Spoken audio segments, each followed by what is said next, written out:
Приветствую, друзья! В Украине не прекращаются бои. Сейчас, пока линия фронта стабилизировалась на Херсонском направлении, ЧВК Вагнера и союзные силы продолжают штурм в районе города Артемовск. И на этом направлении союзным силам удалось достичь определенных успехов, потому что были освобождены поселки Отрадовка, Зайцево и Веселая Долина. С учетом того, что особенно Зайцево представляло из себя один большой украинский укрепрайон, который натовцы очень тщательно охраняли, и много резервов туда на самом деле присылали в течение последних 2 месяцев, тем не менее мы видим, что поселок уже взят. А тем временем на поле боя продолжается дебют беспилотников «Камикадзе» Герань-2 иранского производства, потому что вот уже есть подтвержденные кадры уничтожения даже артиллерийских систем натовских на территории Украины. Также в сети есть уже фотографии, на которых видно, что вот эти беспилотники Герань-2 очень активно используются по ударам даже по нефтехранилищам. И мы видим, что достаточно успешно. Если в нефтехранилище есть нефть, то выгорает полностью, а если нет, то мы видим отчетливо попадание и что все-таки нефтехранилище было пробито. Но тем временем натовским войскам ничего не остается делать, кроме как фотографировать то, что осталось от дронов «Камикадзе» после того, как они уже выполнили свою работу, и выкладывать это все в социальные сети. Отличительной особенностью данных иранских дронов является то, что они очень и очень дешевые, потому что двигатели, которые там используются, можно сказать, что это переделка двигателей из-под мопедов, и они, конечно, массово сейчас используются союзными силами, и противопоставить им нечего, потому что любой даже выстрел из ПЗРК натовской, он стоит значительно дороже, нежели дрон «Камикадзе», который выпустили по цели. И если надо, по этой цели прилетит 2, 3, 4, 5 или 10 дронов, и в конечном итоге цель будет в любом случае поражена, а система ПВО преодолена. Также стоит отметить, что спутниковая разведка США помогает четко фиксировать вылет самолета с любого аэродрома на территории Российской Федерации. Также позволяет фиксировать выстрел любой крылатой ракеты, примерно прогнозировать ее траекторию и так далее. Но если вот эти дроны используются, то по факту мы видим, что натовская спутниковая разведка оказывается бессильна, потому что они очень маленькие и по сути очень тяжело отслеживать пусковые установки и места этих пусков. Эффективность иранских дронов «Камикадзе» уже отметил британский посол в Украине, который четко обозначил, что для натовских сил вот этот беспилотник Герань-2 несет очень и очень серьезную угрозу. Также стоит добавить, что союзные силы адаптируются к вот этим современным системам американского производства, которые используются на поле боя. И вот, например, очередной перехват ракеты «Хаймарс» системы российской «Панцирь С-1», если не ошибаюсь. Несмотря на то, что ракета «Хаймарс» достаточно сложная цель для того, чтобы ПВО смогло ее перехватить, но тем не менее мы видим, что очень большой ракет «Хаймарс» сбиваются на подлете. Друзья, сейчас с линии фронта приходит очень много различных видео, которые я не могу публиковать здесь на YouTube, потому что тут есть масса ограничений, а вот в телеграм-канале их нет, поэтому все это публикую я у себя в телеграм-канале. Ссылка на него в описании будет и первым комментарием под видео. Кому интересно, переходите, смотрите, подписывайтесь. Напоминаю, мой телеграм-канал выглядит вот так. Сейчас много клонов, и важно, чтобы вы подписались туда, куда надо. А тем временем мы видим, что уже во Франции Макрон вовсю рассуждает о том, что нужно дополнительные партии вот этих САУ «Цезарь» передать вооруженным силам Зеленского в Украину, потому что мы видим, что скорее всего гаубицы, которые передали до этого, они практически полностью уничтожены, потому что когда этими гаубицами дальнобойными стреляли по Донецку, то, конечно, была контрбатарейная борьба, и очень много таких орудий повреждены или уничтожены. И вот мы сейчас видим, что Макрон все-таки хочет продолжить вот эти вот удары по центру Донецка, по жилым кварталам и так далее, и мы видим вот такие инициативы. Понимая то, что и Франция, и другие западные страны очень серьезно настроены, вплоть до того, чтобы пойти в атаку на Беларусь, то российская и белорусская сторона уже договорились создать отдельную группировку войск, которая будет защищать границы Беларуси от различных натовских провокаций. Но тем временем западная пресса сейчас открыто пишет о том, что когда украинская армия получает контроль над каким-либо поселком, то людей там в этом поселке западные журналисты не обнаружили, потому что все эти люди переезжают в Российскую Федерацию, потому что жить под режимом Зеленского и прочих натовских стран объективно люди, мягко говоря, не хотят. И этим обусловлено то, что если и натовские войска получают контроль над какой-то территорией, то это территория без людей. Но тем временем ко мне приходит информация, которая точно требует публичного освещения, потому что, по моим данным, уже натовские страны, а именно Соединенные Штаты Америки, готовят провокации с применением ядерного оружия в Украине, а именно планируют Соединенные Штаты Америки подорвать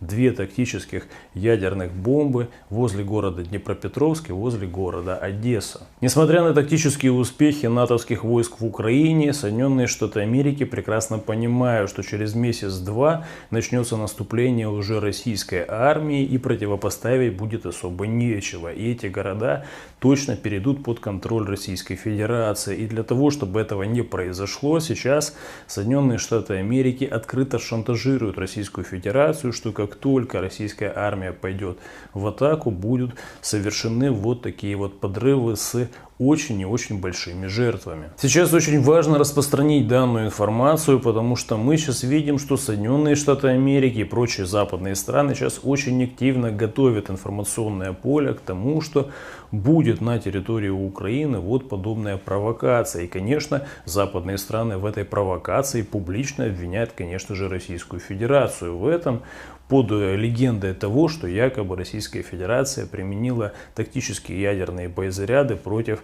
войск Зеленского. Сейчас мы видим, что на протяжении нескольких недель с каждого утюга на Западе и в офисе Зеленского слышится о том, что Россия применит ядерное оружие в Украине, и просчитываются различные реакции Соединенных Штатов Америки, Европы и так далее. Байден вот уже заявляет о том, что применение ядерного оружия очень даже возможно в ближайшее время с Францией. Мы видим точно такие же заявления. И, конечно, с точки зрения того, что это якобы Россия будет все использовать. Хотя по факту, по нашей информации, это готовят именно страны НАТО, которые хотят остановить грядущее российское наступление. Впервые со времен Карибского кризиса перед нами стоит прямая угроза применения ядерного оружия, если ситуация действительно продолжит развиваться по тому пути, по которому она развивается, заявил президент США. Мы видим, что Соединенные Штаты Америки идут точно по такой же логике, по которой они шли в Японии, потому что, как известно, Соединенные Штаты Америки — это единственная страна в мире, которая использовала ядерное оружие против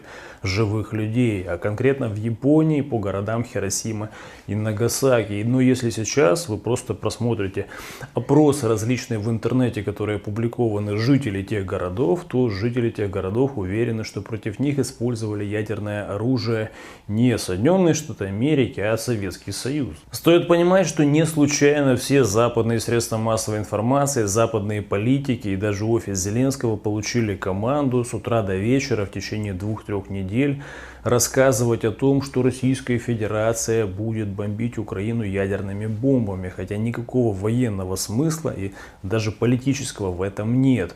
А вот, например, со стороны НАТО использование ядерного оружия в Украине, то вот здесь как раз вот есть четкий смысл, потому что нужно каким-то образом остановить российскую армию, а останавливать реально нечем. И теперь мы видим, что Соединенные Штаты Америки шантажируют Россию, что если вдруг она продолжит наступление, то будут подорваны тактические ядерные заряды с последующим, конечно же, обвинением Российской Федерации. Нужно отметить, что Зеленский, безусловно, знает об этой готовящейся провокации Соединенных Штатов Америки на территории Украины, и поэтому сейчас вот уже с учетом того, что он регулярно находится под действием различного там колумбийского снега, уже в открытую в эфире говорит о каких-то превентивных ударах по России ядерным оружием. Но с учетом того, что западные страны, если они нанесут ядерный удар по территории Российской Федерации, получат сразу ядерную зиму, то здесь речь идет конкретно о том, что вот эти ядерные провокации планируются на территории Украины, чтобы, получается, Российская Федерация не имела повода все-таки дать ответ по странам НАТО. И чтобы можно было обвинить в этом всем, конечно же, Россию. В Организации Объединенных Наций уже отреагировали на тирады Зеленского о том, что даже дискуссия о применении ядерного оружия, она недопустима. Но тем не менее, если все-таки брать подноготную всего этого дела, то здесь речь идет именно о провокации и о территории Украины. Также, скорее всего, готовится провокация в Молдавии, потому что вот уже мы видим, что с территории Румынии перебрасываются натовские войска якобы для учений в Молдавию. На этих видео, которые пересылают жители Молдовы, то здесь четко видно, как идут колонны просто натовской техники. И понятное дело, с учетом того, что в Молдавии находится, между Молдавией и Украиной, есть еще Приднестровье, там, где находится российская военная база, то там мы скорее всего, в ближайшее время будем видеть различные военные провокации. Такое перемещение войск с Румынии на территорию Молдавии стало обусловлено тем, что сейчас Молдавией руководит проамериканский президент Майя Санду, которая имеет по удивительной случайности второе гражданство, а именно румынское. И сейчас, несмотря на протесты молдавского народа, мы видим, что Майя Санду сейчас четко отрабатывает именно в ракурсе интересов посольства Соединенных Штатов. В первую очередь и, конечно, плюет на молдавский народ, потому что уже на эту зиму, по сути, в Молдавии будут настолько гигантские цены на газ, что даже в Европе таких цен не будет, как там. По этому поводу сейчас там идут очень серьезные протесты в Молдавии, но тем не менее мы видим, что Майя Санду с помощью своих американских кураторов просто развязала террор против оппозиции и пересажала очень многих оппозиционеров просто в тюрьмы. Также сегодня уже поступают новости о том, что, как я и предсказывал, уволили Кирилла Шевченко с должности главы Национального банка Украины. И сразу же на его должность поставили Рожкова. Эта фамилия хорошо известна в Украине, потому что именно эта фамилия, конкретно Рожковой, стоит за массовым грабежом украинцев через закрытие различных банков на протяжении последних 8 лет. И просто сотни тысяч украинцев не смогли забрать свои вклады благодаря именно вот этой вот барышне. И, конечно, она еще и замешана в том, что